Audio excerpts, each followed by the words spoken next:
Hi you guys, welcome back to my channel.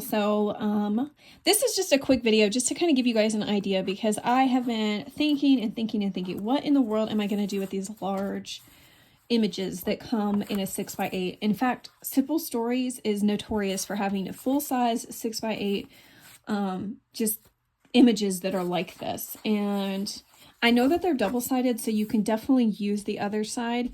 But sometimes these images are just super cute. Like, I love this. Snowflake is Winter's Butterfly. That is just adorable.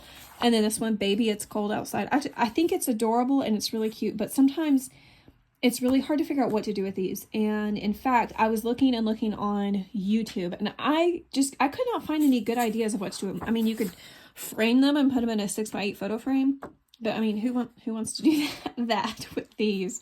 So, I had an idea that I was thinking of, like, because I was like, how can I incorporate this other than just either making a 6x8 album where I would just put this whole thing down, which then, like, you're not going to want to put pictures on it or anything, or I could put it in a junk journal where it's one of the pages and it just adds decoration to the journal. But I don't typically make a 6x8 journal. But I did have an idea, and I just kind of wanted to share it with you guys real quick, just so that if you are doing this challenge with me and you have these full-size images, like, I just wanted you guys to be able to have an idea of something to do other than just use the back side, or other than just put these in like a huge journal. So this is what I ended up making with some of these.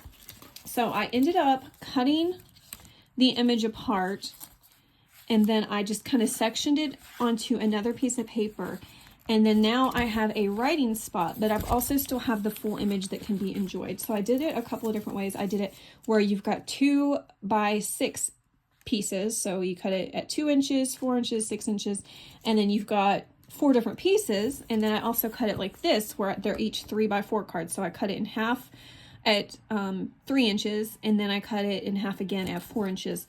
And so now I've got these writing spots that I can still, like, how cool would this be if you like to write letters or pen pals? How cool would it be for you to write a letter on the back of this, and so that whenever they open up their letter, it's not just a plain paper, but they've still got like this really cute image. So there's that. And then here's another one, A Snowflake is Winter's Butterfly. See, there's that one that I like. And then I still got journaling space on the back. And see, now this can be tucked inside of a pocket, and it's not, you know, it's not the full-size page, and I didn't just waste the paper, because I was like, what in the world am I going to do with this?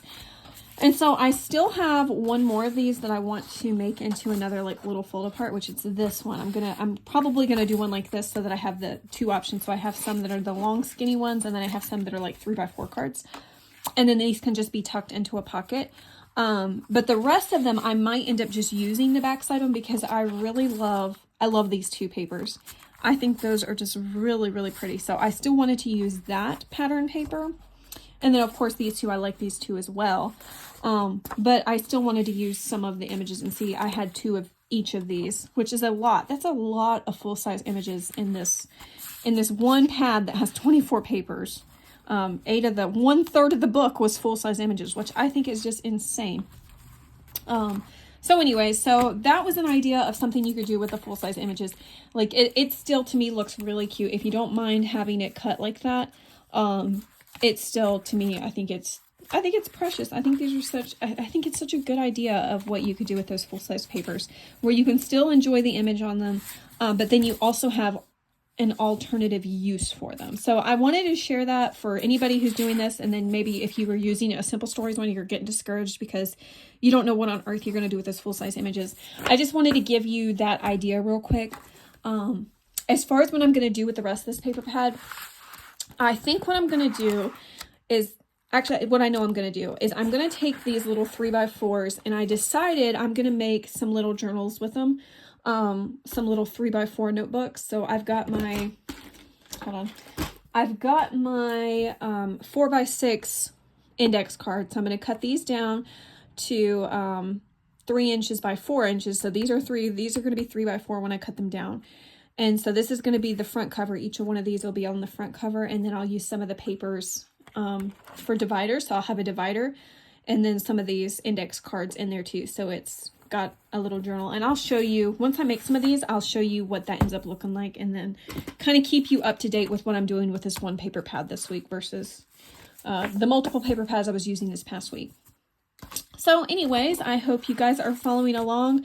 If you have an idea of what else we could do with these papers other than putting them in a photo frame, using them as a full-size paper in a notebook, or cutting them up like this, if you have another idea, please drop it below in the comment section. I would love to see it, and I'm sure other people who are also crafters and come across this problem of these full-size papers, I'm sure they would love to see that too. But anyways, I hope you guys have a wonderful day. Take care.